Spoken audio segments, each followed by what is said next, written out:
first of all, what kind of animal expects a book lover to give just one answer to any question regarding books? I'm going to have a go at the mid-year book freakout tag today, and there will be multiple answers to almost all of my questions because I cannot simply narrow it down any further than I have for you today. So I'm hoping that this will capture most of my reading experience so far this year. This tag, I understand, was created by IsThatChami, who are no longer on YouTube, but it is the courteous thing to mention the person who originated the tag if you know it. So that's that done. Okay, so first question is the best book that you've read so far this year. Now, many of the books that I'm going to share with you today probably fit that category, but the two that didn't fit answers to any of the other questions are these. The first is Moon Tiger by Penelope Lively. I don't have it with me because I've lent it to my grandmother, but I thought it was exceptional. I categorised it as a combination of The English Patient and The Importance of Being Earnest. It had everything in there. There was complex family relationships, there was satire, social commentary, there was an epic love story, there was love, loss, war, like literally everything in there, including your kitchen sink. And Penelope Lively was just very wry, very funny, and I thought wrote really beautifully and tread that line between kind of humour and kind of the more serious stuff really, really well, and that's something that I really enjoy in a book. So I'd hard recommend Moon Tiger by Penelope Lively. The other book that I wanted to mention that's been a real highlight for my reading year so far, that doesn't fit any of the answers to the other questions in this tag, is In Defence of the Act by Effie Black. This was shortlisted for, no, this was longlisted for the Women's Prize for Fiction. It's by a really small publisher called Epoch Press, and I think, you know, that's the beauty of prizes like the Women's Prize, is that we come across books that we perhaps wouldn't do otherwise, and I'm really grateful that I came across this one. Our main character's raison d'etre is that they are working on a PhD to argue that suicide is something that can and should happen in certain circumstances, which is obviously an unpopular opinion. The things that I loved about this book were that her kind of character arc, her character progression was just so significant in such a short book and done exceptionally well. She's a really lovable but really flawed character. The other thing that I've seen actually criticised in other reviews is she uses this kind of like narrative device where she mirrors something really awful that happens in the start of the book to show you where something is going at the end of the book. And I've seen people review that. I think Roisin reads that this was one of her criticisms, that it just felt like you could see the author pulling the strings too much. You could see what the author was trying to do. So essentially this kind of like occurrence that precluded a situation at the start of the book is repeated at the end, so you know what's coming next. I saw that and lapped it up. I thought it was excellent. I didn't mind that at all. So I guess it's just a kind of like reader's preference. For me, that heightened the emotion. It didn't spoil things for me, and I was still kind of like, it gave me time to have that experience of knowing what's coming but willing it to be different. So yeah, I thought this was a really, really super book. The best sequel that I've read this year, and I don't read many kind of series, but I do have an answer to this, and it's In an Absent Dream by Shauna Maguire. This is part of the Wayward Children series by Shauna Maguire, and this was the fourth book in that series. So it follows a group of children who essentially have an experience in their youth where they find a mysterious door and go through this portal into another land, and that other land is seemingly designed perfectly for them. And it's not all like fluffy bunnies and rainbows. Some of those worlds are really quite dark, some are based on logic, some are based on chaos. Yeah, so they all have a different experience. They all end up back in the real world and really struggle to assimilate again to that. And so there is this school or home for those children, and essentially they're all continually looking again for that door back to their worlds. So some of the books in this series are rooted in the school and follow storylines around kind of like current events, but some of them explore the backstory and the worlds that those children visited, and that's what this one was. So this was about a world called the Goblin Market, which is based on reason and logic, and they have a currency that's fair value, so they don't have like coins or money, but in exchange for goods or services that they need, they have to exchange what's considered fair value. Shauna Maguire's writing is exquisite. She tells a really great story in always really small amount of pages, and I just love her imagination. It's not twee at all, but it's full of whimsy and intrigue, and yeah, she creates some fantastic characters. And yeah, I'll continue with this series until I get to the end of it. I'm not quite halfway, I think, but I'm enjoying taking my time over it. So that was favourite sequel. The next question is about books that are new releases that I haven't read yet but would like to, and I have 3 to share with you. The first is a book of poetry. This is called Poems by Len Penny. Len Penny writes her poetry partly in Scots, and I saw her speak at a book event when this was released. She's an exceptional human being. If you don't follow her on Instagram, I'd really recommend doing so. She is brilliantly witty and funny and has a really big go at the patriarchy and misogyny. A lot of her poetry is based on her own experience of domestic violence. She's really on the nose with her commentary around misogyny, so that's one that I'm keen to read soon. The next is Why Women Grow by Alice Vincent. Again, I went to a book event for this too and saw Alice speak. This is a non-fiction. Alice spent some of her lockdown going around and visiting various women in their gardens and exploring this question of why do you grow, and really trying to interrogate what it is specifically for women that they get out of gardening. And she interviewed a huge array of people, so anybody from sort of ex-cons that are gardening in pots in a very small area to her very wealthy elderly neighbour who's got this expansive manicured incredible garden, and everybody in between. So I think that sounds really smashing, and I'm looking forward to giving that a read. And the third new release that I'm looking forward to reading is scripted by Fern Cotton. My partner got me this for my birthday yesterday, so that's rather perfect timing. But this is Fern Cotton's first fiction book. It's about a character who comes across a script on the floor randomly and reads it, and it's about her and her partner having an argument, and then later on she goes on to have that argument with her partner, so it's kind of foretelling her future, and that keeps happening. She keeps finding scripts, and so she's got decisions to make about having that insight into the future. Does she change it? How does she do that? How can she rewrite her future? I think it sounds really good fun. And I really like Fern Cotton, so that's another one that I'm looking forward to. In answer to the most anticipated releases for the second half of this year, I've answered some of this in my summer big 3, but those would be Queen Bee by Juno Dawson. It's part of the Her Majesty's Royal Coven series. It's a prequel and it's about Anne Boleyn, so sign me up all over. Another is The Echoes by Evie Wilde. I loved the Bassrock. I thought that was an extraordinary piece of writing, and so I'm really keen to see what she's produced next. I'm also a massive fan of Matt Haig's. He's got a book coming out called The Life Impossible this summer.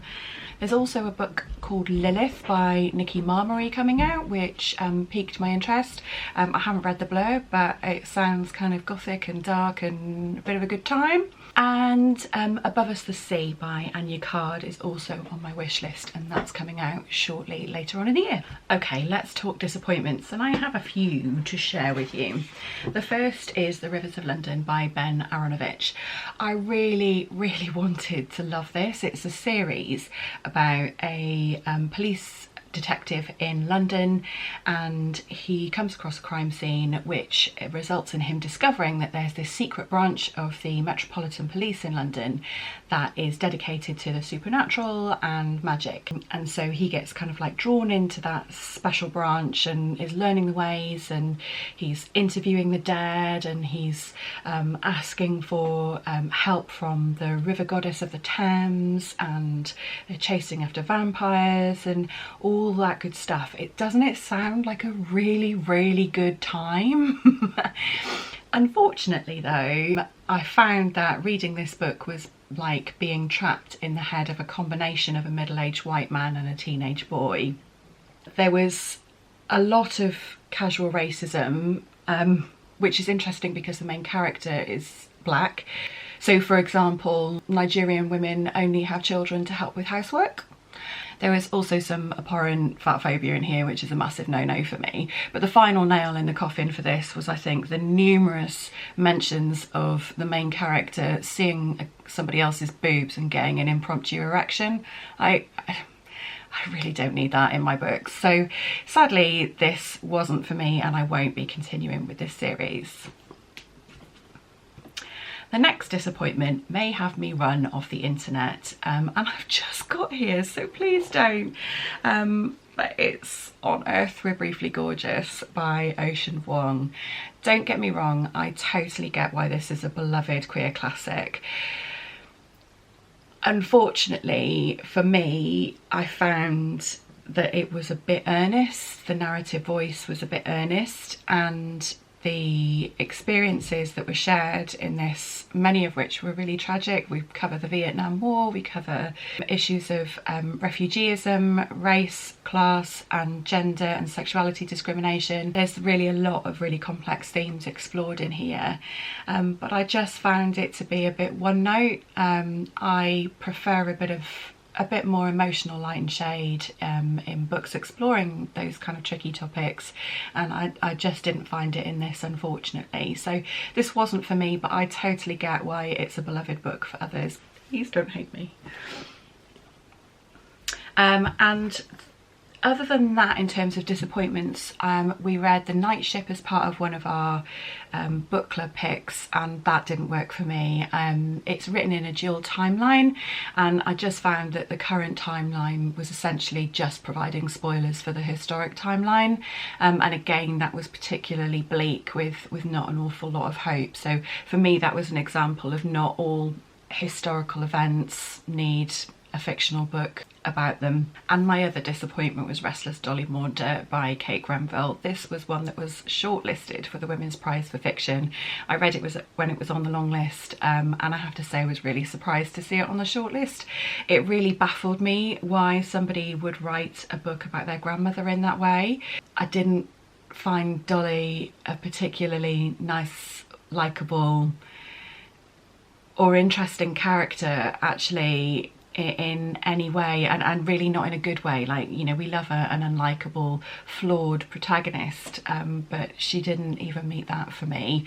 I found her incredibly selfish. It was billed as she was billed as this character who, and she's real life, she's Kate Grenville's grandmother, right?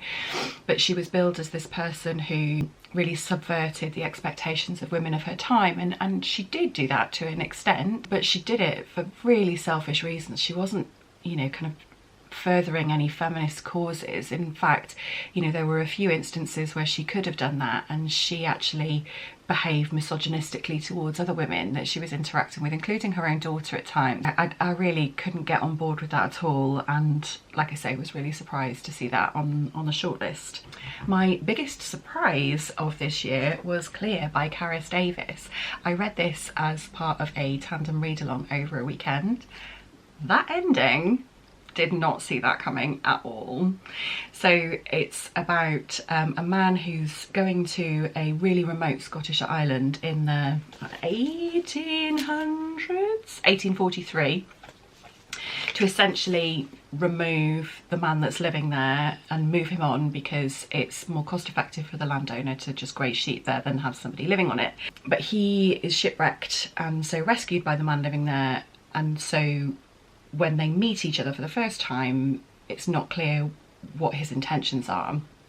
They don't speak the same language, and they develop this kind of relationship. I was geared up to have my heart broken at the end of this book. I was prepared, I was like emotionally getting ready for a real hit, and it didn't go where I thought it was gonna go. I very much got to the end and was like, okay, not in a bad way, but really wasn't expecting it, was definitely surprised. So that's Clear by Karis Davis. I absolutely do have a new favourite author, and that is Elizabeth von Arnim.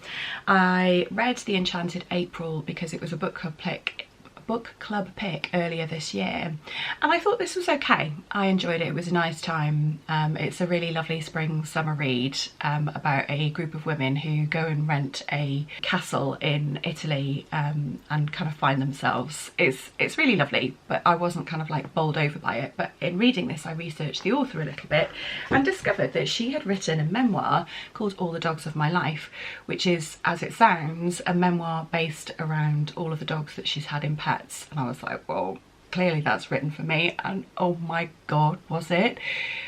Reading this book was like a transcendental that's not even a word, but it was an incredible experience, and I really felt like I was spending time with a really good friend, you know, through the medium of her having written this book years ago, 20s perhaps. She lived 1866 to 41. This was published in 1936. So across time, through the fact that she'd written this book, I felt like we bonded. It was incredible. I absolutely love her. So I have also since then picked up her first fiction book. I think it's semi-autobiographical, and that's Elizabeth and Her German Garden, and love this. I absolutely lapped this up. She is so witty.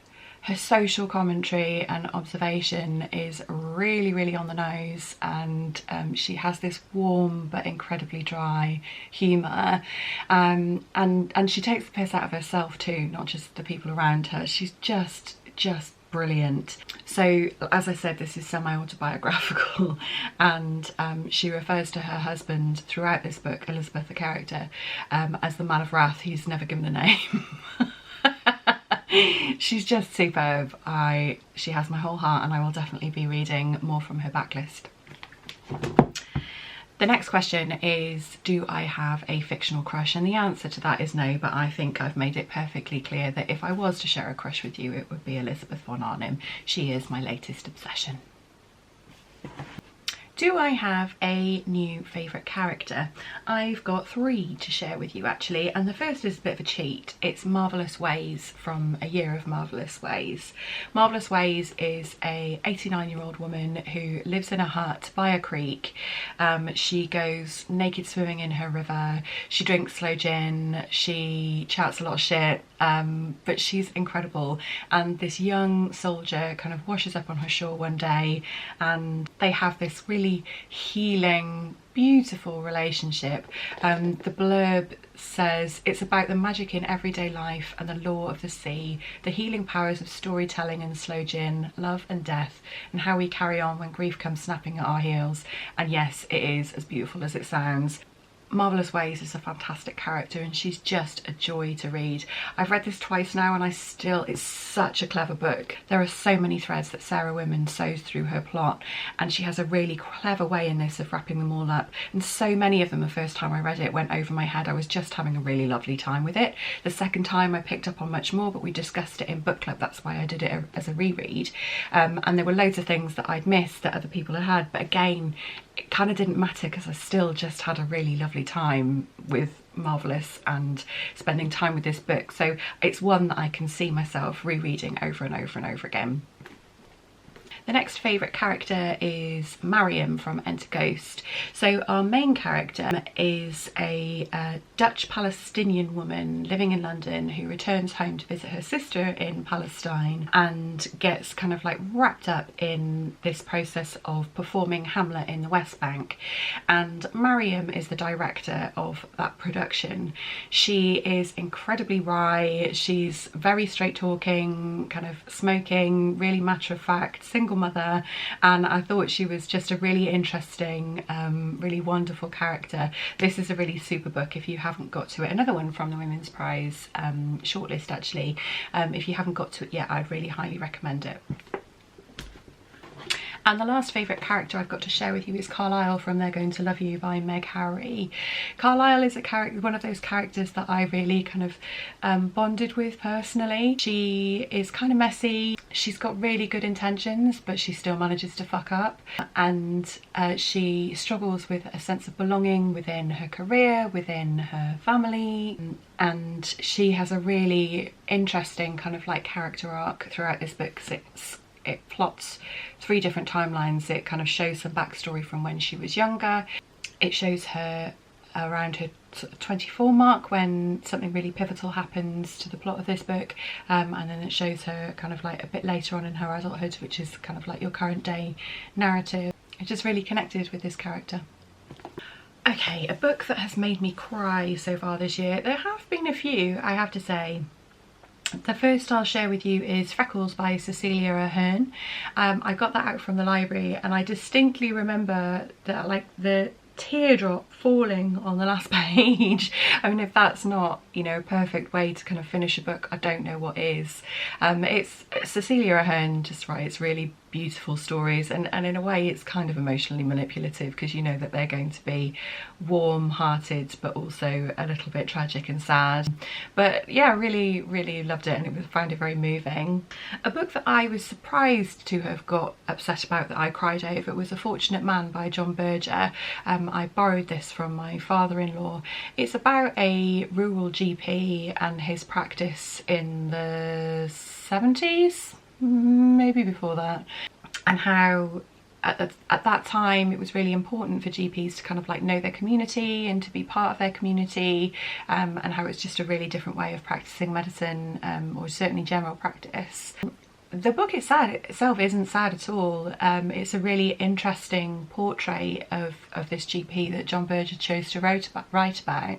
But the author's note at the end was incredibly sad. It basically summed up what happened to that GP. It was literally a paragraph, and it was, yeah, incredibly touching and very sad.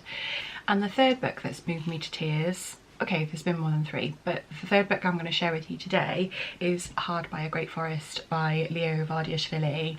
This was gifted to me at the Tandem Wellbeing Weekend in January, and at the time when I read this, I finished it and thought, that's the best book I have ever read. It hasn't remained so, let's kind of like be real, but at the time my reading experience was really incredible. It's about a man who his father and his brother left Georgia when he was young to move to the UK as refugees, and at some point in his adult life his father goes back to Georgia and then goes missing. So his brother goes looking for him and he also goes missing. So now our main character's like, oh, for goodness sake, I'm now going to have to go looking for them both. And that's kind of where this book starts. So he goes back to Georgia, which he hasn't been in since he was a boy, and he's kind of whipped up by this taxi driver, this really larger than life character who is really good fun, and they go on this adventure in search of his father and his brother. The thing that I thought this author did incredibly well was he really subverted my expectations of what was going to happen at different parts of the book. So some of this is kind of fantastical. There's nothing, it's very real life. It's not even magical realism or anything like that. But what I mean is, like, so for example, when he arrives in the city, the zoo animals have escaped. So there's like a rhino walking down the street, and there's penguins causing absolute chaos on the motorway, and you know, things like that, which kind of add this fantastical element. And the other thing is, because they were running from the police, his brother left him like these clues as to where they were going, and he goes on this kind of scavenger hunt, which again adds to that kind of fantastical element. So some of the book is really like light-hearted, and some of the book is incredibly like sad and moving. And when you think it's going a certain way, the author twists it. So some not nice things end up happening to some of those escaped zoo animals. And also, like, towards the end of this book, in a really sad moment, the author makes it funny. And I've just found it really clever piece of writing, and really enjoyed the story, and was absolutely moved to sobbing. I will never forgive Leo Vardiashvili for what happens in this book. Okay, in contrast to that, a book that has made me happy, I have 3 to share with you in particular, and 2 are by the same author. So the first is The Long Way to a Small Angry Planet by Becky Chambers. Becky Chambers has my whole heart. She writes the most incredible stories with such warmth. Like, all of her books are kind of sci-fi, and she's just got this incredible way of using out of this world kind of concepts and aliens and robots to really nail down what it means to be human. I think that's just really clever. Her stories are full of really beautiful characters that make really lovely relationships, and yeah, I just love her. She's just, all of her books are just so full of like heartwarming, soul enriching goodness. So the second book that falls into the same category as A Prayer for the Crown Shy, by the same author, Becky Chambers. This is a duology about a monk and a robot, and it's set in a future where there's been some sort of post-technology catastrophic event, and humans have decided, actually, you know, we've been taking the piss and we don't want to kind of use robots and machinery anymore. You guys go and live in the wilds and we'll stay here without that technology, and we'll just live separately. And that event becomes something of kind of a myth, because the robots stay in their area and humans stay in their area, until our monk decides to go on a bit of an expedition, and our robot decides that he wants to find out what the humans might need from them. And they kind of stumble across each other's paths and have this really beautiful, philosophical, kind of slightly silly, funny relationship with each other as they go in search of answers to their individual questions. The third book, which has brought me great joy this year, which I took out from the library, is Convenience Store Woman by Sayaka Murata. Convenience Store Woman is just an absolute joy to read. It's about a woman who is clearly different from society, from her friends and family, and she lives a very simple life that she's very happy with, but there are lots of expectations, societal and familial expectations, put on her to kind of have a relationship and settle down and get married and maybe get a proper job. But she just likes working at the convenience store. It gives her routine, it's a really known quantity, it gives her security, she understands the rules and how they should be applied, and she knows what to do when and how things work, and it's just her happy place. And I thought it was just a really beautiful thing, and yeah, brought me great joy reading Convenience Store Woman. In answer to my favourite book to film or TV adaptation, I read Love from the Pink Palace by Jill Nalder this year, which was used to inspire the TV series It's a Sin. I'd seen It's a Sin and then read Jill's book in March, I think, for Derrython, because she's Welsh, and yeah, it was a brilliant thing to relive. If you haven't seen the TV series It's a Sin, I'd highly recommend it, and Jill's book is fantastic too. Jill was a dear friend to many people in the queer community in the 80s and throughout the AIDS crisis, and she supported and cared for and looked after many of her male friends, and she was just a smashing friend to so many of those men who were affected by HIV and AIDS at the time. Okay, favourite video I've made so far this year. Now, I haven't been going that long, but I think my favourite video has to be my ballet reading vlog, just because it captured a really special moment in time. So I travelled out to Germany to visit my sister who's a ballet dancer there, and she's retiring from dance this year, so I watched her dance for the last time.